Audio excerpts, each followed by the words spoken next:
This is the groundwater assessment and development. Groundwater assessment means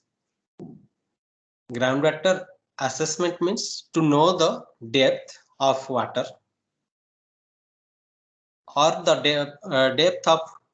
depth at which water table is there. Means its capacity, means it's a potential particular groundwater formation potential. Means how groundwater forms, means how much groundwater can be formed in volume wise, the depth of water and the depth at which water table is present. Okay, so these determinations of all these things are called assessment.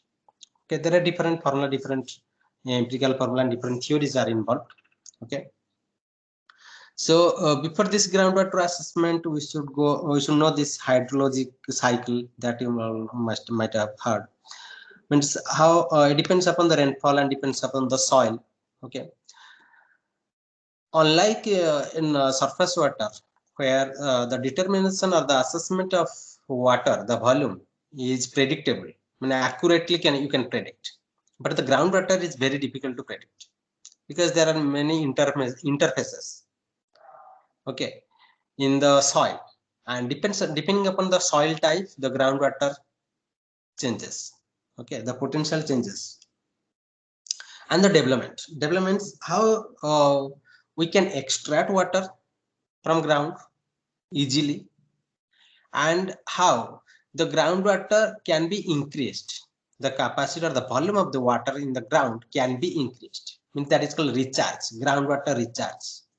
Okay, consumptive use of groundwater, that is also included in the development. Consumptive use means how we can use it efficiently and effectively we can extract water from ground. Okay, and how the groundwater can be improved, that is called development. So groundwater has link with the surface water and link as very correlated with the land use and land cover. Depending upon the land use and land cover, the groundwater volume changes. For an example, in urban area, there will be buildings, roads. Okay, so the water will not get time to infiltrate into the ground because there will be concrete roads, bitumen roads, buildings everywhere. However, in the rural area, in the forest area, there will be no roads, no buildings, only vegetation everywhere. So that in that area, so there will be time, the water, when the rainfall enough time, the river before joining the river. But here in the urban area, what happens? The water will not get sufficient time to reach to the soil and quickly it reach to the stream. Therefore, the groundwater level decreases in the urban area. And when the rainfall water reaches quickly to the water, to the river outlets, so there will be flood. Flood happen. Why flood happen? Because the peak increases. You must have heard of that hydrograph. If you see the hydrograph, the peak increases, the base time decreases. And very quickly, the water reaches the river. So that increases, okay, increases the water, volume of water in the river suddenly. And if the channel, the river or the stream channel has no capacity to handle all the water at a time, so it will overflow and there will be floods. That is called urban flood. Usually nowadays urban floods are common. Chennai flood, Mumbai flood, you all must have heard the Kerala flood. Okay, so all these are floods only for this region because there will be the area, there is no vegetation. Actually, our India means India country is, we cannot say it is a developed or developing.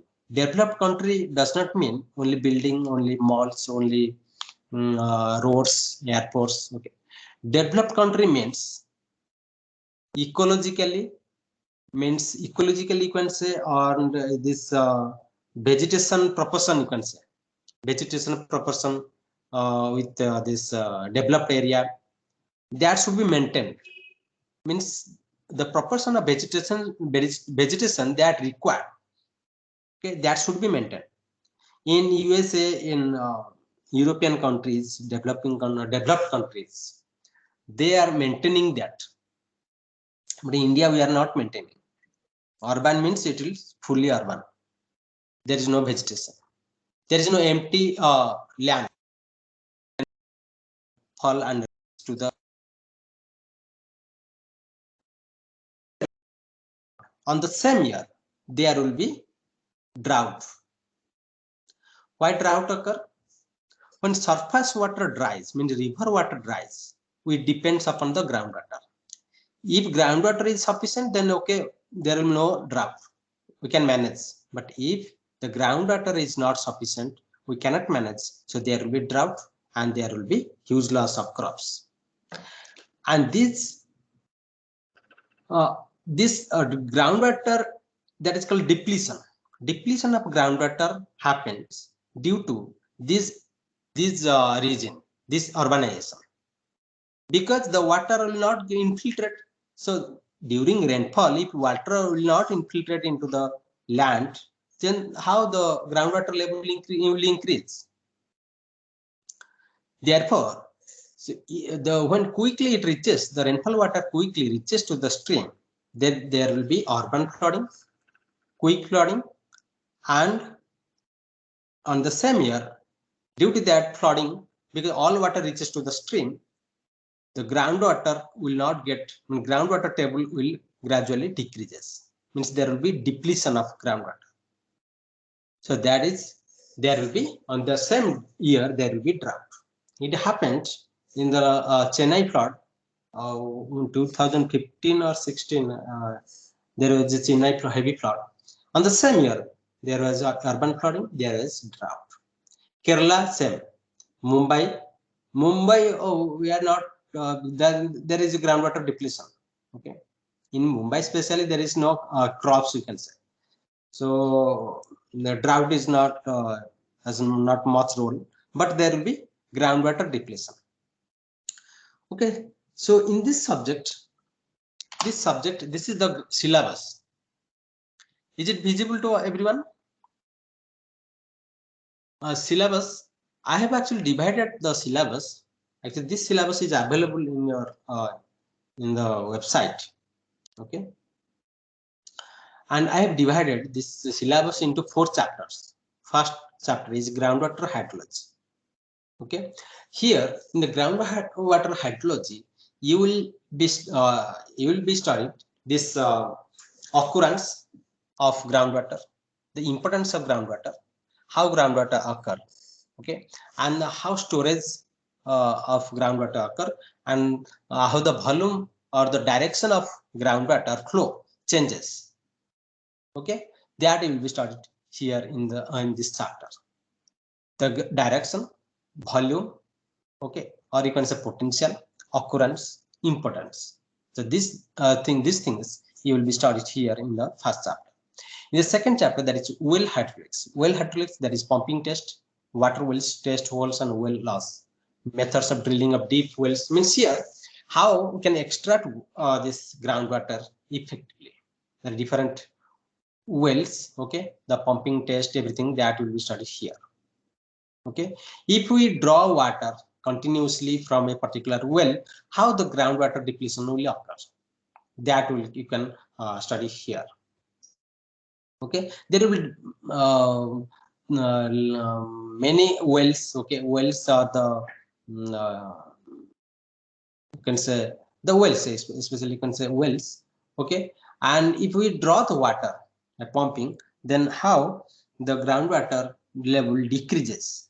Okay, that in the profile you can draw the profile how the groundwater decreases nearby that well. that you can study here in the second chapter. In the third chapter, there is surface investigation of groundwater. Surface investigation means from surface how you can assess the groundwater level. The groundwater level, how we can assess from surface. By remote sensing, there is the exploration method, electrical resistivity method, seismic refraction method. Okay, different methods that will be studied here. Next is subsurface. In the last chapter, subsurface investigation of groundwater means you have to reach to the ground level. Okay, inside you have to reach. You have to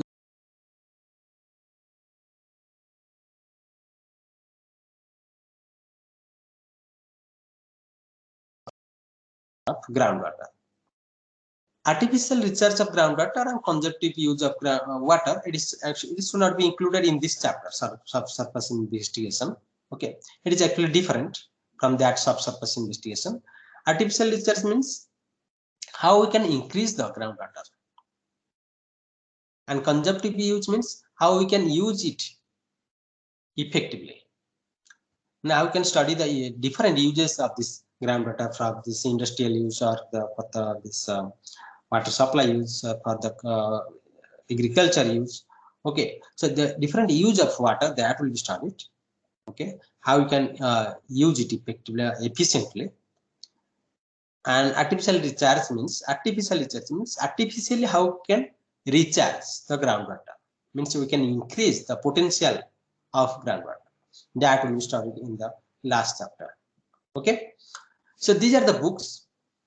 Okay, here Bill Bell. Okay, and this Raghunath book you can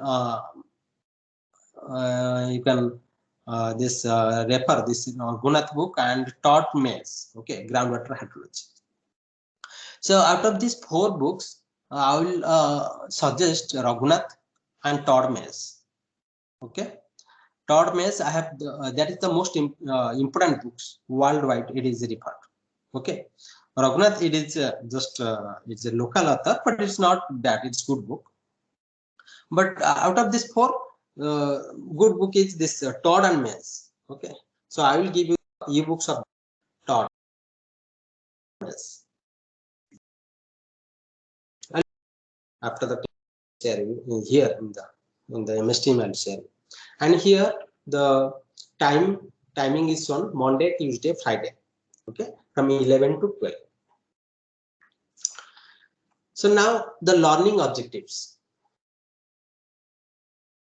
Learning objectives means these are the things which you can learn.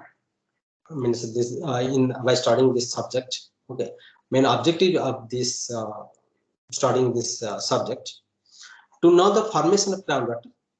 Okay, that means occurrence of groundwater and assessment of its potential. And by using the information of wells, topography of ground, water table contour map, okay, this cross section you can interpret, thickness of the unsaturated zone you can calculate, rate of recharge, this groundwater flow means a discharge in the groundwater, that you can that can be learned. The direction of the groundwater in which it is flowing, that you can evaluate. Okay, different types of aquifers that you can study and assess how good an aquifer it could be given its porosity and hydraulic conductivity.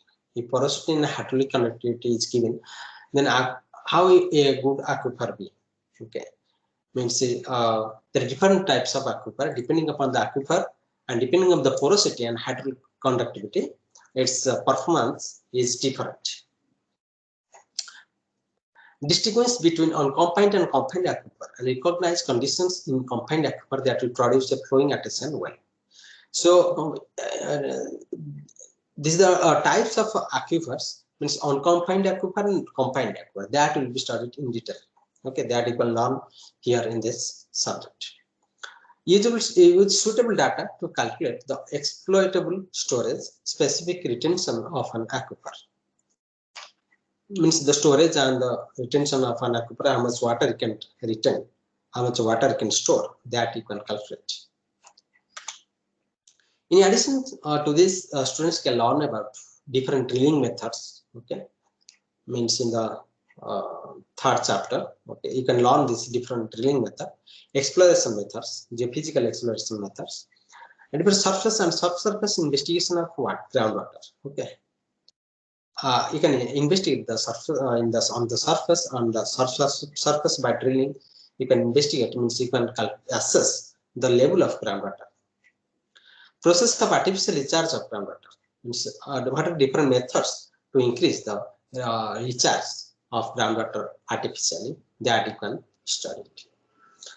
A conjective use, that is also can be done here. Different application of the groundwater study. If, after studying this subject, where you can apply this these things that you will learn here. First, evaluation and exploitation of groundwater resources. There you can use dewatering for construction. There you can use inflow into mine shaft or pit. That you can use seepage beneath or through a dam. Okay, subsurface return flow from irrigation, seepage from canals and reservoirs, subsurface disposal of liquid waste, and recharge from rainfall. So in these areas, you can apply your this knowledge on this groundwater after studying this subject. Okay, so this groundwater has huge application. Okay, as far as current situation is concerned.